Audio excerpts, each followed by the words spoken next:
From the News Channel 5 Network, this is MorningLine.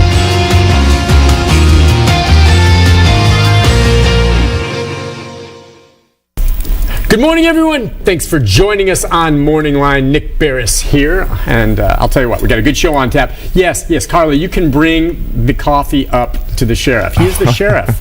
All right, you're not going to be on camera. You can just slide it on over here. Okay, yeah. Oh, I gave it away on this edition of MorningLine on this Tuesday. She is so, you have, all right, let's just, no further ado, this morning on MorningLine, Sheriff Daron Hall, Davidson County. Good morning to you, sir. Good morning, Nick.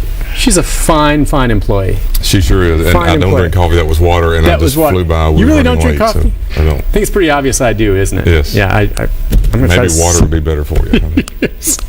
Well, it's good to have you on this morning. Of course, Davidson County's sheriff is on with us this morning. We'll take your phone call, 737-7587. If you have any questions or comments, we're going to get into some details and might, get you thinking about some things you might like to ask the sheriff. There's so much ground that we can cover. But first, wanted to congratulate you over the recent election. Pretty resounding victory at this point. Doesn't look like you'll have a challenger in August, correct? And no one on the ballot in the general that will be on in August. So it should be a done deal in that respect. Yeah. How do you feel about the process? It's interesting. We have police chiefs. They answer to the city council, the city manager, the mayor.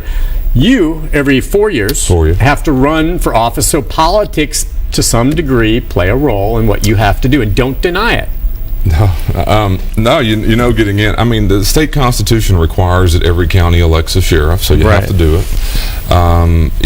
Personally, I like the fact that the voters get to decide that. I think there are things about it that I have some trouble with. I mean, one of them is that you have to declare whether you're a Democrat and Republican if you're running for sheriff, but you don't for mayor, and that doesn't make any sense. Judges have to tell you whether they're a Democrat or Republican, but the mayor doesn't. The council members don't.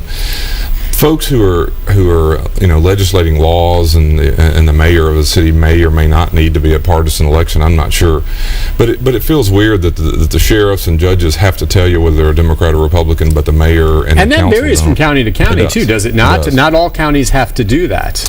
It's just the way that you do it. And again, in Nashville, of course, we run in a May primary and an August general election.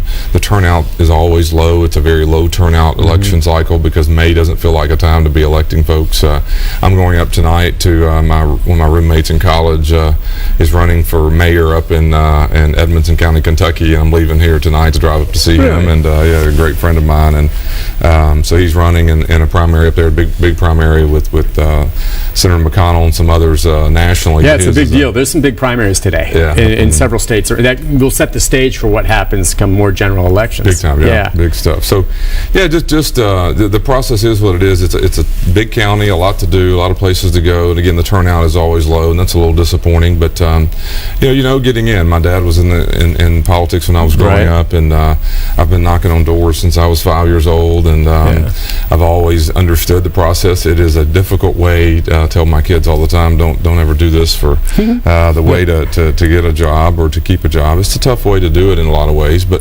getting in, and it just takes a lot of time and a lot of effort to get out and try to meet people and get your message out. Yeah, well, I'll tell you, the nice thing about it is your boss are the constituents. Right. That you answer only. You don't have someone above you. You don't answer to the mayor. Right. You don't answer to the city council. You answer to the constituents who have elected you. And beyond them, you're untouchable. You've got that power vested in you by the voters. Yeah, I mean, I always tell our staff that, I get calls all week long, and that's usually how the sentence starts. I pay your salary. I put you in these jobs, and here's what I want you to do. And I understand that. We had an employee evidently speeding down the road this week, and this person took the time to pull over, write the vehicle number down, and clearly explained to me that that they don't want employees of theirs, which is true, doing what they were doing, which is speeding, and we're addressing that employee, and we're going to go through the process. And I think there is some beauty in that. There's a lot more police chiefs in Nashville than there have been sheriffs since I've been around. They're appointed by mayors, and the mayor changes, and who wants whoever that may be. And I do like the elected part of it. I do like the independence of it. We have we're the largest elected office in the city by far, and you have a lot of employees and a lot of stuff to manage, and I really enjoy that part of the job. The politics part of it, during that window where you're running for election becomes political, but I don't feel political at all other than that time. I don't get out and get involved in issues, and I'm not really an issue kind of person or a political kind of person in that regard. And so it's, I think think there are sheriffs who choose to do that and like doing that, whether it be gun control or whether it be other issues or very hot topics. But I try to stay focused on the job. I love managing the function that I have, and that if election is the way to do it, that's what we have to do. That's what you do. Well, yeah, it's a resounding victory, as you said, and you've said all along too that you're committed to your job as a sheriff. It's a job that you love. You've got another 4-year term, but someone with your name recognition and obviously the power at the polls, I just want to ask you, next year there's going to be a new mayor elected in Nashville. You thinking about that at all? Nick, I've been asked this question millions of times. And most of the time you say, okay, I'm not thinking about that at all. I'm just wondering now, with the new mayor coming in next year, after your success this most recent election, has anything changed? I am considering this, and here's the reason. Here's the timing of it for me. I just said I've always enjoyed the management and the executive side of the job that I'm in now. The mayor is the only job that has it. I'm not interested in legislation and legislative positions at all. I believe that over the last several years, as this preparing for the new mayor's term, I thought the field of candidates would be solidified, to be honest with you, by the time my election was over, and that doesn't seem to be the case. Right now, I think only 2, right? I mean, we've got Megan Berry, council member, is declared, I believe, for it, and Attorney Charles Bone.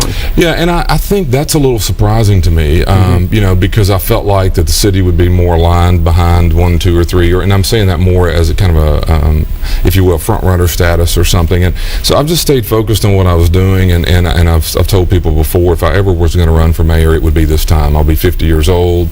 I'm not going to do this 8 years from now. I would never run for mayor then. I don't have an interest in doing it at that point.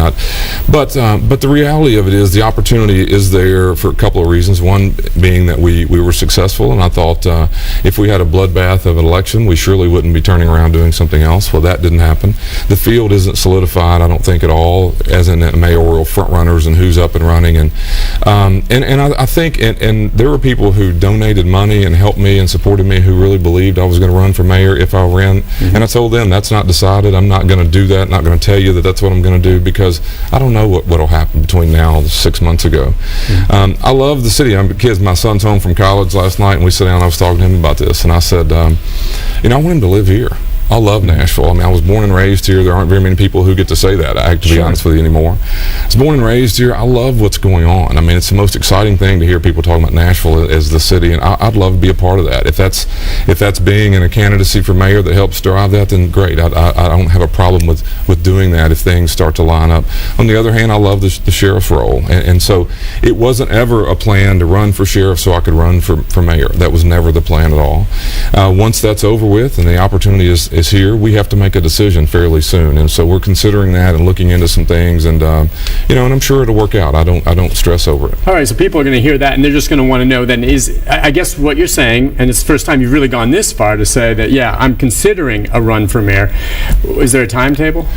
I think anybody in the political world that's smarter than me would say you'd have to do that over the next several months. I mean, there are some timing issues, there's financial issues, of course. The role of mayor and the election cycle really gets heated now because the May elections are over, and you have some primaries in August and in November, but really the mayor race starts in the summer. I always think the 4th of July seems to be the kickoff of the next 12 months. So, I think that'll be part of it. There are other issues that we will do to make sure some things that clearly it takes a lot of money to do that. It's not something that I'm comfortable in turning around and writing my own checks to do. That's not who I am. But we'll have to look into that and see some of the support that's out there and see what really is going on, and we're going to do that. And so I don't want to put a timetable on exactly, but I'd say the summer it's got to be done. I mean, you've got to find the time in the summer to either get in or get out. And and again, like I said, I think there's 2 official candidates. There's a name a week that pops up, has been over the last several months. A lot of them have decided not to do it, and therein lies the opportunity that I think that we owe ourselves, is to look at it,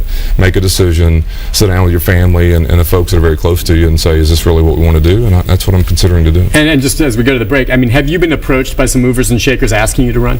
Absolutely.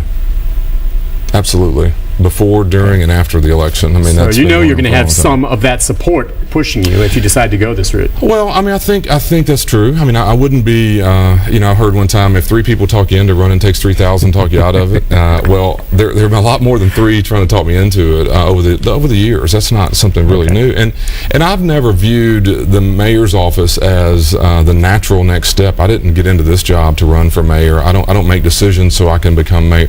But I'll tell you the irony to it. The job's very similar. I run a very small city government, to be honest with you. You mentioned a minute ago, it's an independent of the government situation. I have $80 million. We have nearly 1,000 employees. We run a health service, a food service, a transportation service. We have a criminal justice system. We have an education system. We have an employment system. We have legal systems, all within our agency. If you take that and just multiply it out, it's really just like running a city like Nashville. Clearly there are other things that go on, but the reality of managing it and understanding it and trying to solve problems, and I think trying to do something about some very difficult things, I love.